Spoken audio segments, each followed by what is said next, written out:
Ang buhay ng mga tao dito sa mundo ay punong-puno ng mga takot. Marami laging kinakatakutan kahit ang mga disciples ng Panginoong Hesus. Natatakot sa ulan, sa bagyo, sa hangin, natatakot sa mga kapwa-tao, natatakot sa mga kung ano-ano mga pangyayari, maging sa mga tinatawag nilang kumisang napagkakamalan nilang multo. Isa sa mga pinakamadalas ituro ng Panginoong Hesus ay, do not fear. At talaga naman na maraming mga bagay sa paligid-ligid na pagka tiningnan mo from a certain perspective, ang magiging bunga sa ating buhay ay takot. Tulad nitong mga huling panahon na ito, napakarami mga unknown, napakarami mga hiwaga, maraming nagtutunggaling mga ideya kung paano sasolve na isang problema, and because of that, people are uncertain. And uncertainty could breed a lot of fear. Ano ang relevance ng mga salita ni Jesus, salita ng mga ibang propeta na nakasulat sa Biblia, na mahalagang alalahanin at kunitain sa pagharap sa mga bagay na kung hindi mo babantayan ay maaaring malibang ka at ang maging wakas ay matakot. Ang pag-aaral natin ngayon, pagbalik sa isang napakahalagang katuruan ni Jesus. Do not fear, huwag matakot. At yan ang isa naman talaga na madalas sinasabi ni Jesus, do not fear. 1 John 4:18, walang kasamang takot ang pag-ibig at pinapawi ng ganap na pag-ibig ang anumang takot. Hindi paganap ang pag-ibig ng sinumang natatakot sapagkat ang takot ay kaugnay ng parusa. At very relevant yan sa mga nangyayari ngayon sa mundo. Marami mga relihiyoso, natatakot na nga ang kapwa, marami na nga uncertainties, marami mga difficulties and hardship, tapos sasabihin pa nila pinaparusahan ng Diyos ang mundo. Pinaparusahan ng Diyos ang tao. At pagka nailagay mo yung element ng parusa ng Diyos, lalo kang matatakot. Kasi syempre nakakatakot, parang Diyos ang kalaban mo. Parang Diyos ang nagbibigay ng mga problema at parusa. Anong laban natin doon? Pero sinasabi ni Jesus, no. Pagka natatakot ka pa, hindi mo pa naiintindihan ng love. Hindi mo pa naiintindihan ng love of God. Hindi ka pa umiibig sa Diyos ng ganap to the point na nagtitiwala ka ng ganap. Ano man ang mangyari, agree ka man o hindi. Inconvenient man o hindi. Agree ka na mahal ka ng Diyos. Therefore, walang papayagan ng Diyos sa mangyari sa iyo na walang relevant sa kanyang pag-ibig. Pag naging malinaw sa atin, natanggap natin, at nabuhay tayo sa katotohanan, mahal tayo ng Diyos, maraming takot ang mawawala sa buhay. Kaya ang lagi nating alalahanin, mahal tayo ng Diyos, hindi yun nagbabago, at ang pag-ibig ng Diyos ang nag-ahari sa ating buhay kahit sa mga paraang hindi natin nauunawa, hindi natin naiintindihan. Kaya mahalaga yung faith, mahalaga yung pananalig. Psalm 91:3-6, surely He will save you from the fowler's snare and from the deadly pestilence. So dalawang panganib ang ina-address dito ng sumulat ng mga awit na ito. Na ililigtas tayo ng Diyos sa mga likha ng tao na mga panganib tulad ng mga bitag. At ganoon din naman sa mga hindi mo malaman kung saan galing tulad ng mga pestilences, tulad ng mga salot na hindi mo malaman kung saan nagmumula. Maging ang mga scientists ay hindi lagi nag-agree kung saan ito nagmumula, anong gagawin dito. Pero iisa ang katotohanan na ang Diyos daw ililigtas tayo. Maraming paraan ng pagliligtas ng Diyos. Merong sinasagip ka talaga doon sa immediate threat. Meron naman na ang nangyayari, parang ginugupo sila ng threat hanggang sumakabilang buhay sila. Pero di ba ang ending din nun, babalik ka rin sa Diyos, sasagipin ka rin ng Diyos, sa Kanya ka rin pupunta. Pag nilawakan natin ang ating pananaw, na ang kaligtasan sa problema ay maaaring immediate na pag-extract sa iyo ng Diyos mula sa problema, o yung problema ay parang sa biglang tingin ay nagwagi, nabawian ka ng buhay, pero ang ending, di ba, babalik ka rin sa Panginoon. Hindi natin lagi gustong yun ang mangyari. Kasi ang gusto natin na ending ay yung gumaling ka bigla at humaba pa ang iyong buhay. Pero kahit ano naman ang ihaba ng buhay na ito, ang ending pa rin ay babalik pa rin tayo sa Panginoon. Sa pagpapatuloy ng Psalm 91:3-6, He will cover you with His feathers, and under His wings you will find refuge. His faithfulness will be your shield and rampart. Itinulad ang Diyos sa isang agila o sa isang inang manok o sa isang ibon na nililimliman niya, nilulukuban niya ng kanyang pakpak, ng kanyang mga balahibo, ang kanyang mga anak para mga ito ay huwag mabasa, huwag maginaw, huwag na matakot sa hangin, at huwag madagit ng kalaban. Ito ang inihalin tulad nitong psalm sa pag-ibig ng Diyos. Tayo daw kanyang lulukuban, ipagtatanggol, ipoprotect. You will not fear the terror of night, nor the arrow that flies by day, nor the pestilence that stalks in the darkness, nor the plague that destroys at midday. So 24/7, anumang oras, anumang uri ng panganib, hindi daw tayo mabubuhay sa takot kung aalalahanin natin ang pag-ibig ng Diyos, ang proteksyon ng Diyos, at ang kanyang walang hanggang mabuting kalooban para sa atin. Kahit sa biglang tingin, hindi tayo agree na mabuti ang nangyayari sa ating buhay. Pero alam yan ng Diyos, and when God allows it, ang kailangan umandar sa ating buhay, pagtitiwala. na huwag tayong bibitaw. Mas malakas ang hangin, mas kumapit tayo sa Diyos. Mas madilim, mas kumapit tayo sa Kanya. Mas hindi natin nauunawaan na nangyayari, mas humihirap, mas lalo tayong kumapit sa Kanya. Yun ang sagot sa fear. At ano pang lagi natin matututunan mula sa Biblia? Do not fear what is not immediately before you. Kanina, just do not fear. Pero ngayon, dinadagdagan natin, kina-qualify natin. Yung hindi nandyan na mismo sa iyong harapan at nangyayari na talaga, huwag mong katakutan. Kasi madalas, imagination lang. At maraming nai-imagine, hindi naman yun ang natutupad sa tunay na buhay. Do not fear na agad what is only still or just in the realm of thought. Gaano kalaking porsyento ng mga kinakatakutan natin nasa guni-guni, nasa isip lang. Hindi pa talaga kaharap, hindi pa talaga nangyayari, pero kinatatakutan na. Psalm 49:5, why should I fear when evil days come? When wicked deceivers surround me. Yun, pinag-uusapan yung darating pa lang. Sabi, bakit ko kakatakutan? Pag dumating yung panahon na may darating na mga ganitong hirap at kasamaan sa buhay, sabi ganun. Syempre, lalo naman kung hindi pa naman dumarating, ini-imagine mo pa lang. Huwag katakutan kasi dumadagdag sa pahirap sa kalooban. Psalm 55:1-4, listen to my prayer, O God. Do not ignore my plea. Hear me and answer me. My thoughts trouble me and I am distraught because of what my enemy is saying, because of the threats of the wicked. So ano daw nagpapahirap sa kanya? Thoughts. My thoughts trouble me. At madalas talaga yan ang nagpapahirap sa atin, hindi naman yung tunay na nangyayari, kundi iniisip natin pwedeng mangyari, yung ini-imagine natin, yung ating mga kinakatakutan. Sabi niya, my enemy is saying many, many things. That's why I am distraught. I am full of fear because of the threats of the wicked. At sino yung maituturing sa maraming panahon na enemy, saying things that distraught? Yung mga mahilig magbalita ng very bad news, mahilig magkalat ng sad news, mahilig manakot, mahilig magbigay ng mga duda, mahilig na maglagay sa puso natin ng mga pangamba. Yun ang enemy. Saying many things that threaten us, that removes our peace, that doesn't help us. Kaya dapat pinipili mo rin ang pinapakinggan. Marami ngayon, ang paborito nilang contest, magpagalingan sa dami ng ibinabalitang sad news. Paramihan ang nalalaman ng mga napahamak, mga nagkasakit, mga naganito at nagkaganyan. Dapat hindi ganun. Kasi pag bumubuka ang ating bibig, lalo sa mga panahon na marami nang mga pinoproblema ang tao, yun ang mga nakakapagpalakas ng loob. Yun ang mga nakakapagpasaya, nakakalibang. Kasi kailangan din natin kahit man lamang entertainment na lang away from such thoughts na nakakadistraught, nakakapagpahirap, nakakatakot. At sa pagpapatuloy ng ating binabasa sa Psalm 55:1-4, for they bring down suffering on me. My heart is in anguish within me. The terrors of death have fallen on me. So ang lahat ng yan, nasa isip, iniisip. Bihirang-bihira, konting-konti yung talagang kaharap mo at nagaganap. So better, do not think of it. Thoughts are prayers, wishes that mostly come true. Huwag isipin ang kinakatakutan kasi pag iniisip mo, parang madaling hinahangad na maganap. Kahit hindi mo alam na hinahangad mo. Pag iniisip mo, prayer yon. Pag sinasabi ng bibig mo, prayer yon. So huwag mong pag-isipan at pag-usapan, huwag laging sabihin ng mga bagay na ayaw mong maganap. Job 3:25, ang kinakatakutan ko ang siyang nangyari sa akin. At ang pinaka-aayawan ko ang dumating sa akin. Si Job kasi ang yaman-yaman, ang saya-saya ng buhay. So, sinabi niya, ang kinakatakutan ko ang nangyari sa akin. So, kahit pala nangyayari yung mga magagandang bagay sa kanyang buhay noon, i-imagine din niya na baka mawala ang kanyang yaman, baka mawala ang mga mahal niya sa buhay, baka mawala ang kanyang kalusugan, at ayun nga ang naganap.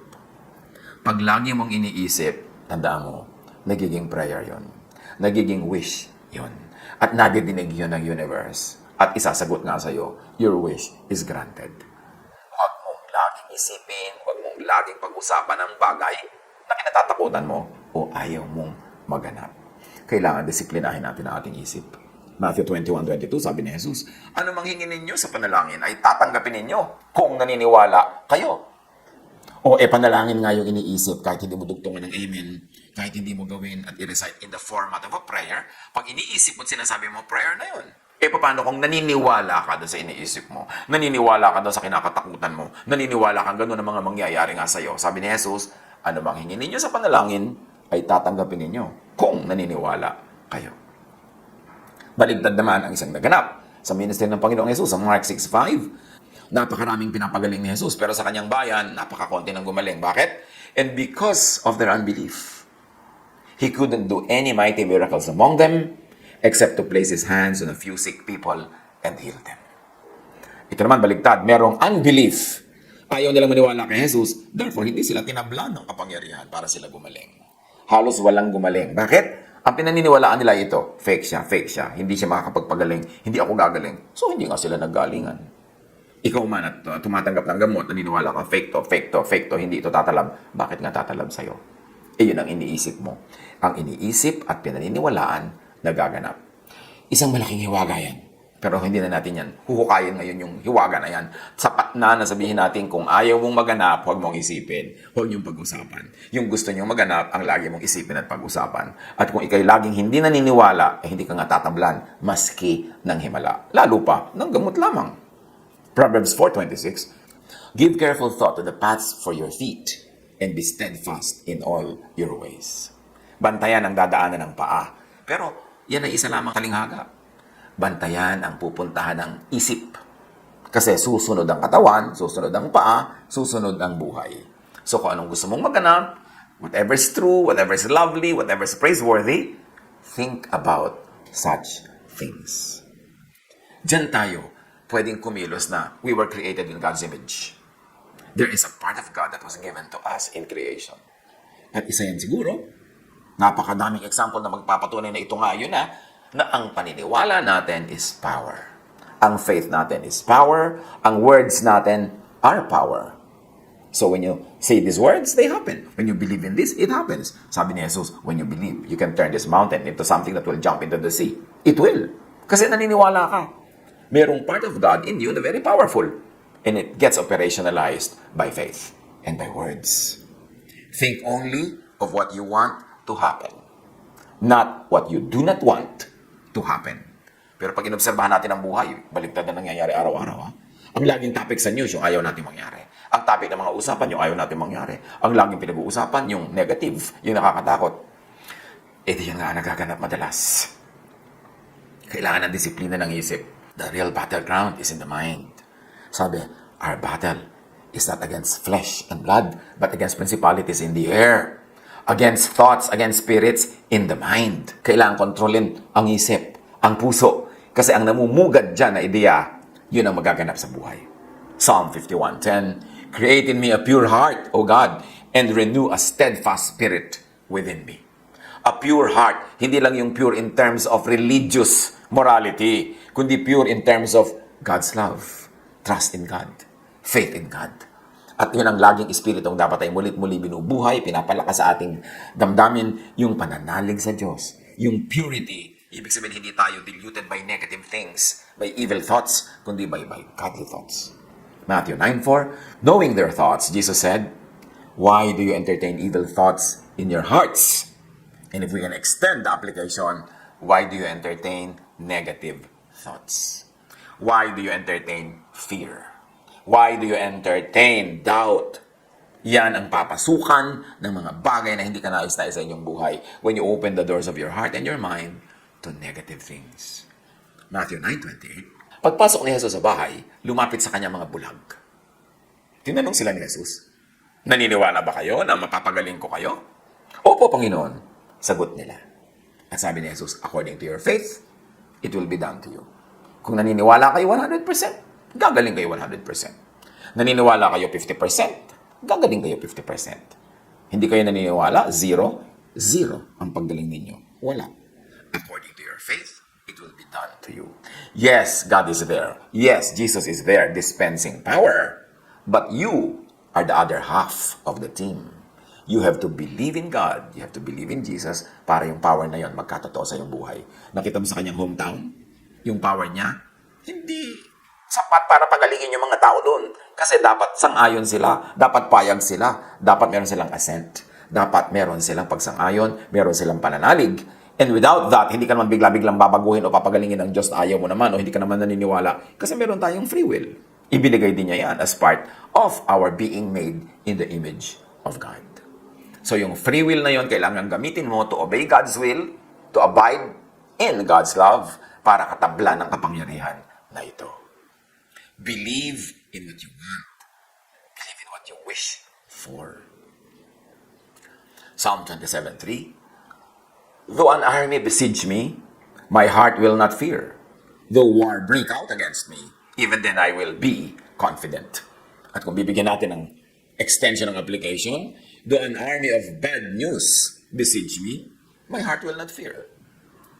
Though war break out against me, though media wars break out against me, info or misinfo wars break out against me, even then, I will be confident. Kaya mahalaga nakababad tayo sa tunay na salita ni Jesus, hindi sa fake news, hindi sa false news.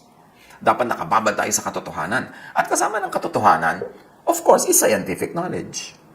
Dapat ang ating mga pinaniwalaan ay based sa science because God is the author of science. God is the author of natural law. May mga nagtatanong, naniniwala ka ba sa gamot na ito o hindi? Kasi sabi ni ganun, magaling. Sabi ni ganyan, hindi daw magaling. Sabi ko, anong sabi ng science? Although, of course, kung minsan akala mo science, yung pala fiction. Akala mo science, yung pala twisted science kuno. Kaya dapat talaga ang tao nag-aaral. With the absence of knowledge, people perish. Kaya kailangan informed.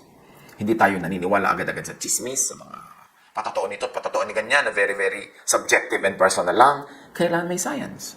Mark 5:36, overhearing what they said, Jesus told him, don't be afraid, just believe. So kailangan naniniwala. Kailangan we surround ourselves with truth, with positive truth. Kasi may truth din naman na negative, yung nakakatakot, yung nakakapangamba. Pero bakit yan ang lagi mong titingnan? Bakit yan ang lagi mong pagtutuunan ng pansin, tititigan? Hindi yun ang magiging reality mo. Mark 9:23, if you can, said Jesus, everything is possible for one who believes. Sabi nung nagpapagamot kasi sa kanya, if you can, please heal us. Sabi ni Jesus, if you can, if I can, of course I can. But the question is, do you believe? It is not enough that I can. Kumbaga sinasabi ni Jesus, I can, but do you believe? Because if you do not believe, I won't. Hindi ko tatablan ng kapangyarihan na ito kung di mo tatanggapin. Kaya buksan mo yung puso o yung isip sa isang katotohanan para ito tumalab sa'yo. Sadly, ang daming tao nakabukas yung isip at puso sa mga negative things. Kuminsan, false things pa nga. Fake news pa nga. Yun tuloy ang tumatalab sa kanilang buhay. Ang nagiging bunga, takot, pangamba, nervyos, hopelessness, depression. Sunod-sunod yan. Magtutuloy-tuloy yan dyan pagka hindi natin inawat, hindi natin pinigil. Kaya kailangan, nagsisimula pa lamang na lumipad sa ibabaw ng ulo natin yung mga negative thoughts. Tinataboy mo na. You cannot stop birds from flying over your head, sabi ni Luther. But you can stop them from nesting in your hair. Hindi napipigil na may lumipad na ibon sa ibabaw ng ulo mo. Pero dapat pigilan mo na magpugad yan sa iyong buhok. Kung may buhok. O magpugad yan sa iyong anit. Kasi siya na mag-ahari sa iyong buhay. Pamisa-misan, may tumatawid sa isip natin na pangamba, nervyos. Kaya tinataboy mo agad. Hindi mo na ina-entertain pa, pinapopo, pinagkakape, pinufoot massage mo. Nagtatagal tuloy tayo umalis. Paalisin agad. Ganyan din yung mga tao na dadating sa buhay mo through social media o through physical visit, which is rare now but can still happen. Darating sa buhay mo, ang daladala negative, itaboy mo agad. Kasi pag alis yan, ang naiwan sa'yo, takot, nervyos, duda. Gusto mo yan. John 11:40. Then Jesus said, did I not tell you that if you believe, you will see the glory of God? So again, pinakakadiin-diin ni Jesus, believe. Believe in what you want to happen. Believe in what God wants to give to you. Because belief makes things happen. Hindi nare-realize ng maraming tao. Meron napakalaking kapangyarihan na hawak sila. At ito ay belief. Ito ang laging inaagaw ng kaaway, yung belief. Imbes tumingin ka sa Diyos, pinapatingin ka niya sa kadiliman. Imbes tumitig ka kay Jesus, pinapatitig ka niya sa hangin, sa bagyo, sa alon. Kaya si Pedro lumubog sa tubig dahil una nakatitig siya kay Jesus, tapos biglang tumitig siya sa alon, tumitig siya sa hangin, tumitig siya sa nakakatakot, di lumubog siya. Kanino tayo laging tumititig? Ano ang lagi nating pinag-uusapan? Ano ang lagi nating inuungkat-ungkat? Dapat yung gusto natin mangyari, yung magandang mangyari. Yun ang paniwalaan, yun ang pag-usapan, yun ang sabihin, yun ang nagiging prayer. At kung naniniwala ka sa prayer na yan at ipinagpre-pray mo, yun ang magiging reality mo. Matthew 8:13, at sinabi ni Jesus sa opisyal, umuwi ka na. Mangyayari ang hinihiling mo ayon sa iyong pananampalataya. Sa oras ding yun ay gumaling ang katulong ng kapitan. Yung kapitan lumapit kay Jesus. Inilapit niya ang kanyang katulong na may sakit. Sabi ni Jesus, well, umuwi ka na. Ayon sa pananampalataya mo, may mangyayari. At dahil nananampalataya yung kapitan, gumaling ang kanyang katulong. Mark 11:23. Tandaan nyo ito. Kung kayo nananampalataya sa Diyos at hindi kayo nag-aalinlangan, maaari ninyong sabihin sa bundok na ito, umalis ka riyan at tumalong na ka sa dagat. At ito nga ang mangyayari. Siyempre, bago ka nang magpatalo ng mga bundok-bundok dyan at maubos ang mga bulo-bundukin, isipin mo ito isang talinghaga. Although siguro in extreme cases, pwede maging physical. Pero mas applicable na isipin ito isang talinghaga. Na isipin mo lang na yung inaakala mong imposible ay posible sa Diyos. Ano man yun. Mark 11:24. Kaya sinasabi ko sa inyo, ano man ang hihingin ninyo sa inyong panalangin, maniwala kayong natanggap na ninyo at matatanggap nga ninyo iyon. Nakita niyo yung sikreto dito, mga kapatid? Ano man ang hinihingi pa lang, paniwalaan yung tapos na, natanggap nyo na, past tense na, magpasalamat na kayo. At pagkatapos, matatanggap nyo yon. See faith at work. Pinaniwalaan mo na, pinagpasalamat mo na, hinanda mo na yung loob mo, nakakasana ang buhay mo doon sa sagot na yun ng Diyos. Yun ang mangyayari. Pero kung nagdasal ka, tapos hindi ka naman naniniwala mangyayari, duda ka ng duda, ano mangyayari sa buhay mo? Di wala. Control your thought. Do not let thought deceive you. Maraming panlilin lang ang isip. Kasi ang isip nakadepende yan sa anong nadinig, anong nakita. Marami tayong nakikita. Magic lang pala. Trick lang pala. Bilis lang pala ng kamay. Marami tayong naririnig kasi nungalingan lang pala. Pero very convincing. Akala mo totoo. Hindi tayo lagi magtitiwala agad sa nakikita, sa nadirinig, sa naaamoy, sa iniisip, sa ini-imagine. Proverbs 23:33. You will see weird things and your mind will play tricks on you. Ang isip mismo natin ang maglalaro sa atin. Paglalaroan tayo ng ating guni-guni. Ang dami-dami mga selos na selos. Sure na sure sila sa kanilang selos, pero guni-guni lang nila. Hindi laging totoo yung mga feminine intuition. Although marami dyan nagkakatotoo at totoo talaga, pero hindi lahat. Kasi marami rin guni-guni. Maging ang mga kababaihan na, guni-guni lang. Tapos paniwala na sila ng aaway na, ng gugulo na, guni-guni pa lang. Your mind will play tricks on you. Mahalaga to be informed with true knowledge, with the best knowledge available. Huwag tayong magpadala sa ating guni-guni. Job 20:2. My troubled thoughts prompt me to answer because I am greatly disturbed. So sige, dahil troubled ang thoughts niya, troubled ang lahat ng nangyayari sa kanyang buhay. Payapain ang isip, magpahinga, matulog. Tanggalin ang mga nagpapatakot sa atin na ayaw tuloy tayong patulugin. Kasi mas puyat ka, mas hindi ka tulog, mas magulo yung pag-iisip. Mahalaga ang pahinga. The Lord is my shepherd, I shall not want. He leads me beside still waters. He restores my soul. Yan ang ginagawa ni Jesus. Pinagpapahinga tayo at pinananariwa ang ating espiritu upang tayo makapag-isip ng tama, makapagdasal ng tama, makapag-imagine ng tama para yung magagandang tama na yun ang maghanap sa ating buhay. Proverbs 4:23, above all else, guard your heart, for everything you do flows from it. Or we can use interchangeably, guard your mind. Guard your mind, for everything you do flows from your thoughts. So control your thought. Do not let thought control you. 2 Timothy 1:7, sapagkat ang espiritu ang ibinigay sa atin ng Diyos ay hindi espiritu ng kahinaan ng loob, kundi espiritu ng kapangyarihan, pag-ibig, at pagpipigil sa sarili. Yung pagpipigil sa sarili, hindi lang pagpipigil sa mga lustful thoughts, hindi lang pagpipigil sa mga bisyo, pagpipigil din yan sa pag-iisip ng nega. Pagpipigil din yan sa pakikinig ng nega. Pagpipigil din yan sa pakikisalo sa mga controversial thoughts na nakakagulo lang sa ending. Kailangan, hindi espiritu ng kahinaan ng loob. Huwag tayo magpapakinig sa nagpapahina ng loob. At lalong-lalo, huwag natin pahinain ang loob ng kapwa. Dapat espiritu ng kapangyarihan ang nananaig at nagwawagi sa ating buhay. Psalm 13:2, how long must I wrestle with my thoughts? And day after day have sorrow in my heart. How long will my enemy triumph over me? At ang triumph ng enemy dito, yung nananaig siya sa kanyang thought. Sa thought ng tao. Yung enemy mo na negative thoughts, fearful thoughts, scary thoughts, yun ang nananaig. Tuloy ikaw ay ninenervyos, nawawala ng pag-asa. Sabi ganon, how long must I wrestle with my thoughts? Kaya ang kalaban natin, hindi nandun sa malayo, nasa loob ng utak. Nasa loob ng puso.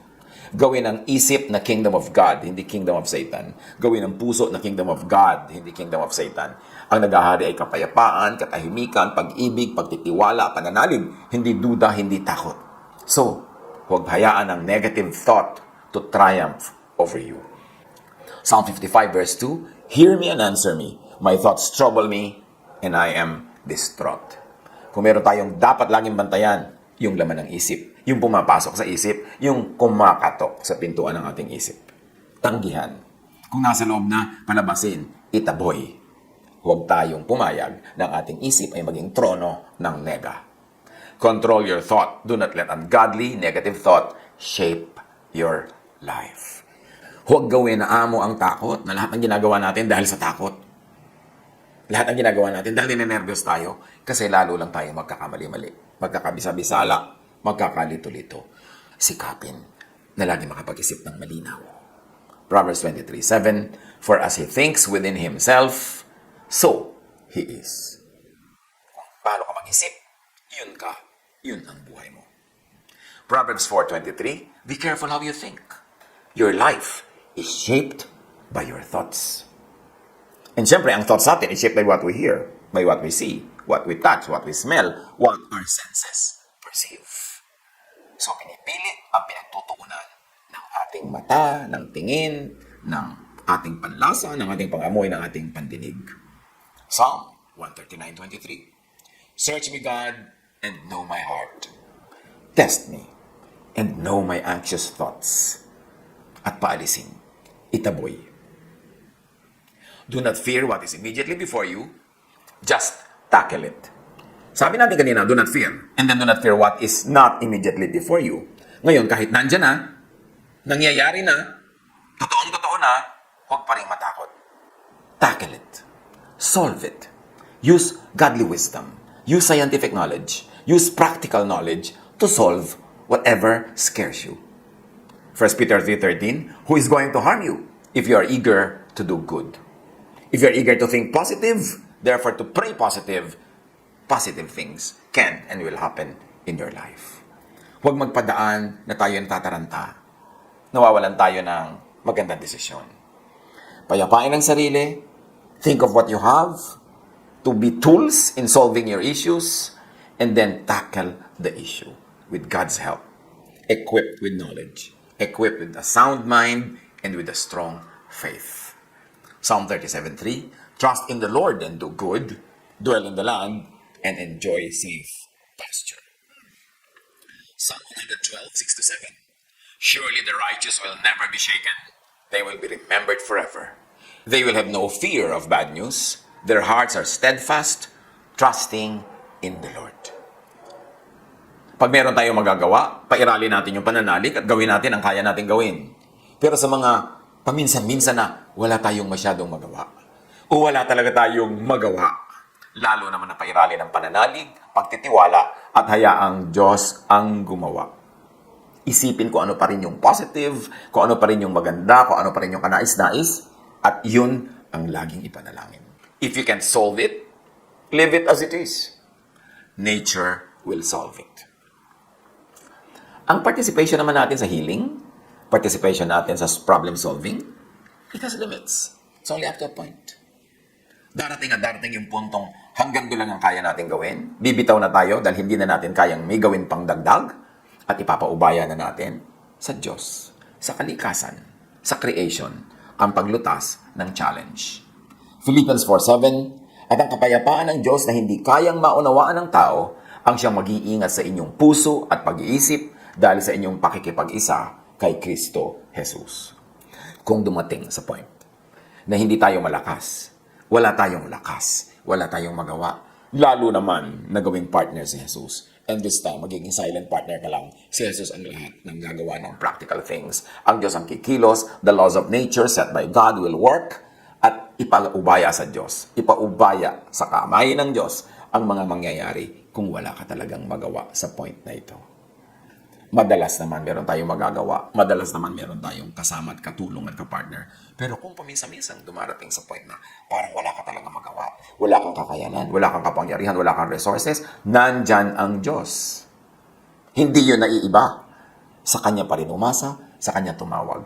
At saan man niya dalin ang takbo ng kwento, lalo't kung siya na ang mag-isang gumagawa at hindi na tayo nagpa-participate dahil wala tayong kapangyarihan sa oras na yon, kung saan man niya dalin ang ending ng kwento, magtiwala, manalig, at ipasa Diyos ang magiging bunga ng lahat ng nangyayari.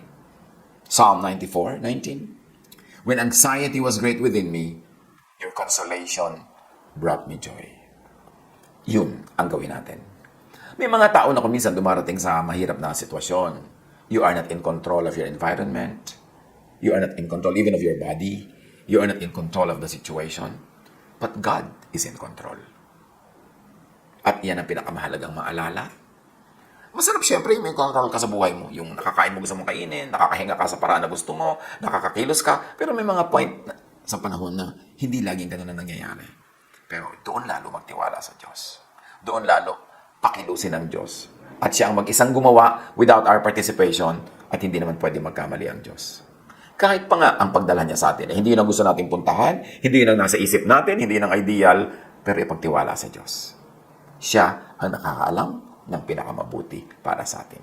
So ano man ang mangyari, init at lamig, dilim at liwanag, hirap at ginhawa, magtiwala sa Diyos. At huwag matakot, huwag maging anxious, kasi wala namang napapala ang natatakot. Sabi ni Jesus sa Matthew 6:25-34, kaya't sinasabi ko sa inyo, huwag kayong mabalisa tungkol sa inyong kakainin at sa inyong iinumin upang kayo mabuhay o kaya tungkol sa susuotin ng inyong katawan. Hindi ba't ang buhay ay higit na mahalaga kaysa pagkain at ang katawan kaysa damit? Masdan ninyo ang mga ibon. Hindi sila nagtatanim, ni umaaniman o kaya nagtitipon sa kamalig. Ngunit pinapakain sila ng inyong Ama na nasa langit.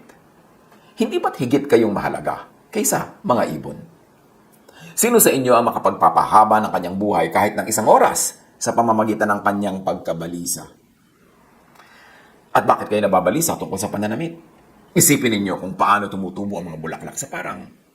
Hindi sila nagtatrabaho ni gumagawa ng damit. Ngunit, sinasabi ko sa inyo, kahit si Solomon sa kanyang karangyaan ay hindi nakapagdamit ng singganda ng isa sa mga bulaklak na ito. Kung dinadamitan ng Diyos ang damo sa parang, nabuhay ngayon at kinabukasan ay iginagatong sa kalan, kayo pa kaya? Kay liit ng inyong pananampalataya sa Kanya. Kaya't huwag kayong mag-alala na baka kayo kapusin sa pagkain, inumin o damit. Hindi ba ang mga hente lang nababahala tungkol sa mga bagay na ito? Alam na ng inyong Ama na nasa langit na kailangan ninyo ang lahat ng ito. Ngunit higit sa lahat ay bigyang halaga ninyo ang kaharian ng Diyos at ang pamumuhay ng ayon sa Kanyang kalooban. At ibibigay niya sa inyo ang lahat ng mga bagay na ito. Kaya nga, huwag ninyong alalahanin ang bukas, sapagkat ang bukas ang mag-aalala sa sarili niya. Sapat na ang inyong mga suliranin sa bawat araw. Baunin natin ang mga salitang ito ni Jesus sa pagharap natin sa challenges of daily life. Harapin lang yung kaharap, yung malayo, hayaan. Pagdating ng bukas, doon siya harapin. Kung darating siya, madami naman sa ini-imagine natin, hindi dumarating bukas eh. Pero kahit hindi siya dumating, nag-worry na tayo, nahirapan na tayo, natalo na tayo. Yun lang kaharap ang talagang tunay na harapin. At kaharapin yan, kasama si Jesus. Harapin niya na meron tayong kapangyarihan, kasama si Jesus. At sa mga panahong wala tayong kaya at lakas, harapin, si Jesus lang ang gagawa. Magtiwala. Huwag matakot. Hayaan natin ang ating pananalig ang maging lakas, maging pag-asa, maging sigla ng ating buhay. Sa pagharap sa anumang uri ng challenges, yung challenge man ng panahong ito o ng mga iba pang panahon. Control your thoughts. Submit, surrender your thoughts to Jesus. And let the power of Jesus give you happiness, give you cheer, give you hope. God bless us all.